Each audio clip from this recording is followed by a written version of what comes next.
Royal challengers Bengaluru వరుసగా రెండోసారి IPL title సాధించింది. ఆదివారం గుజరాత్ టైటన్స్తో జరిగిన ఫైనల్లో ఘన విజయం సాధించి ఈ ఫీట్ను సాధించింది.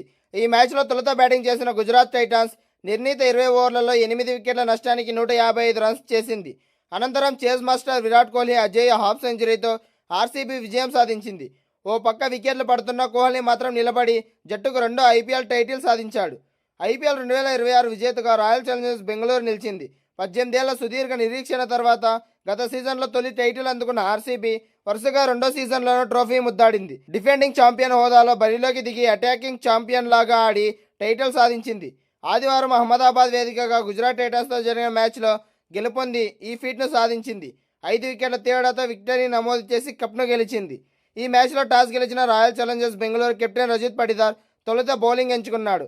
అయితే గుజరాత్ టైటన్స్ ప్రధాన బలమైన టాప్ 3 బ్యాటర్లు ఈ మ్యాచ్లో విఫలమయ్యారు. వీళ్ళంతా స్వల్ప స్కోర్కే పెవిలియన్ చేరిపోయారు. ఆ తర్వాత వాషింగ్టన్ సుందర్ హాఫ్ సెంచరీ చేయడంతో గుజరాత్ టైటన్స్ నిర్ణీత 20 ఓవర్లలో 155 రన్స్ చేసింది. అనంతరం చేజింగ్కు దిగిన ఆర్సీబీ ఓపెనర్లు వెంకటేష్ అయ్యర్ 16 బంతుల్లో 32 రన్స్, విరాట్ కోహ్లీ మెరుపు శుభారంభం ఇచ్చారు. తొలి వికెట్కు 27 బంతుల్లోనే 62 పరుగులు జోడించి జట్టుకు విజయాన్ని ఖరారు చేశారు.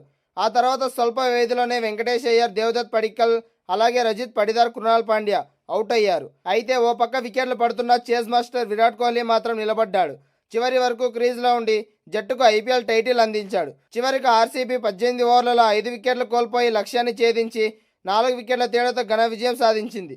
విరాట్ కోహ్లీ 42 బంతుల్లో 75 రన్స్ స్కోర్ చేసి అజేయంగా నిలిచాడు. ఈ ఫలితంతో రాయల్ ఛాలెంజర్స్ బెంగళూరు వరుసగా రెండో టైటిల్ సాధించింది. సుదీర్ఘ నిరీక్షణ తర్వాత గత సీజన్లో తొలి టైటిల్ అందుకున్న ఆ జట్టు ఈ సీజన్లోనూ అలాంటి ప్రదర్శనే రిపీట్ చేసింది. మరోవైపు ఐపీఎల్లో తమ అరంగేట్ర సీజన్ అయిన 2022లో విజేతగా నిలిచిన గుజరాత్ టైటన్స్ రెండోసారి ఐపీఎల్ ఫైనల్లో ఓడిపోయింది. ఐపీఎల్ 2023 ఫైనల్లోనూ సీఎస్కే చేతిలో గుజరాత్ టైటన్స్ పరాజయం పాలైంది. ఐపీఎల్ 2026 ఫైనల్ మ్యాచ్లో royal challengers Bengaluru star batter Virat Kohli ఆకాశమే హద్దుగా చెలరేగిపోయాడు. గుజరాత్ టైటన్స్తో అహ్మదాబాద్లో జరుగుతున్న ఈ మహాసంగ్రామంలో కోహ్లీ కేవలం 25 బంతుల్లోనే హాఫ్ సెంచరీ పూర్తి చేసి సరికొత్త చరిత్ర సృష్టించాడు. ఈ ఇన్నింగ్స్లో విరాట్ కోహ్లీ ఐపీఎల్ కెరీర్లోనే అత్యంత వేగమైన హాఫ్ సెంచరీగా రికార్డుకెక్కింది. అతని కెరీర్లో ఇంతకుముందు 2018లో రాజస్థాన్ రాయల్స్పై 26 బంతుల్లో, అదే ఏడాది ఢిల్లీ క్యాపిటల్స్పై 26 బంతుల్లో, అలాగే 2025లో లక్నో సూపర్ జైన్స్పై 27 బంతుల్లో హాఫ్ సెంచరీలు సాధించాడు. ఇప్పుడు ఆ రికార్డులు అన్నింటినీ తిరగరాస్తూ 25 బంతుల్లోనే ఈ మైలురాయిని అందుకున్నాడు. కేవలం తన కెరీర్లోనే కాకుండా ఐపీఎల్ ఫైనల్స్ చరిత్రలోనే అత్యంత వేగంగా హాఫ్ సెంచరీ చేసిన ఆటగాళ్ల జాబితాలో విరాట్ కోహ్లీ చేరిపోయాడు. ఐపీఎల్ ఫైనల్స్ చరిత్రలో సురేష్ రైనా 2010, డేవిడ్ వార్నర్ 2016, వెంకటేష్ అయ్యర్ 2024 24 బంతుల హాఫ్ సెంచరీలు చేసి అగ్రస్థానంలో ఉండగా, రోహిత్ శర్మ 2015, క్రిస్ గేల్ 2016లతో పాటు ఇప్పుడు విరాట్ కోహ్లీ కూడా 25 బంతుల్లో హాఫ్ సెంచరీ సాధించిన ఆటగాడిగా వారి సరసన నిలిచాడు. విరాట్ కోహ్లీ ప్రస్తుతం 28 బంతుల్లో 7 ఫోర్లు 2 సిక్సర్లతో 54 పరుగులు చేశాడు. ఆ తర్వాత మ్యాచ్ను గెలిపించాడు. ఐపీఎల్ క్రికెట్ సామ్రాజ్యాన్ని రాయల్ ఛాలెంజర్స్ బెంగళూరు మరోసారి తన గుప్పెట్లోకి తెచ్చుకుంది. ఉత్కంఠభరితంగా సాగిన తుది పోరులో గుజరాత్ టైటన్స్ను మట్టి కరిపించి వరుసగా రెండో ఏడాది కూడా విజేతగా నిలిచింది. దీంతో బెంగళూరు అభిమానుల దశాబ్ద నిరీక్షణకు తెరదించుతో బ్యాక్ టు బ్యాక్ ట్రోఫీలతో సరికొత్త చరిత్ర సృష్టించింది. ఈ చారిత్రాత్మక విజయంతో రాయల్ ఛాలెంజర్స్ బెంగళూరు ఏకంగా 5 వికెట్ల తేడాతో గుజరాత్పై పూర్తి ఆధిపత్యాన్ని ప్రదర్శించింది. ఇంకా 2 ఓవర్లు మిగిలి ఉండగానే లక్ష్యాన్ని ఛేదించి తమ సత్తా ఏంటో నిరూపించింది.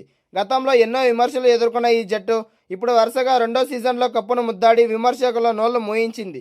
ఈసాల కప్ నమ్దే అనే నినాదం కాస్త ఇప్పుడు ఈసాల కప్ నమ్దే సీజన్ 2గా మారింది. అలాగే అభిమానులకు ఇంతకు మించిన ఆనందాన్ని ఇస్తోంది. మొత్తానికి రాయల్ ఛాలెంజర్స్ బెంగళూరు జట్టు అటు బౌలింగ్ ఇటు బ్యాటింగ్ విభాగాల్లో సమిష్టిగా రాణించి మరోసారి ఐపీఎల్ పీఠాన్ని అధిరోహించింది. విరాట్ కోహ్లీ సారథ్యంలోని లైనప్ ఒత్తిడిని సమర్థవంతంగా ఎదుర్కొని ఈ విజయాన్ని సాధించింది. ఈ అద్భుతమైన విజయం ఆర్సీబీ చరిత్రలోనే ఒక సువర్ణ అధ్యాయంగా నిలిచిపోతుందనడంలో ఎలాంటి సందేహం కూడా లేదు. ఇంకా ఈ సీజన్లో రాజస్థాన్ రాయల్స్ జట్టు టైటిల్ గెలవకపోయినా ఈ సీజన్ ద్వారా భారత క్రికెట్కు ఒక అద్భుతమైన వజ్రం దొరికింది. చిన్న వయసులోనే కొండంత ఆత్మవిశ్వాసంతో అంతర్జాతీయ బౌలర్లను ఎదుర్కొన్న వైభవ్ సూర్యవంశీ రాబోయే రోజుల్లో ప్రపంచ క్రికెట్ను శాసించడం ఖాయమనిపిస్తోంది.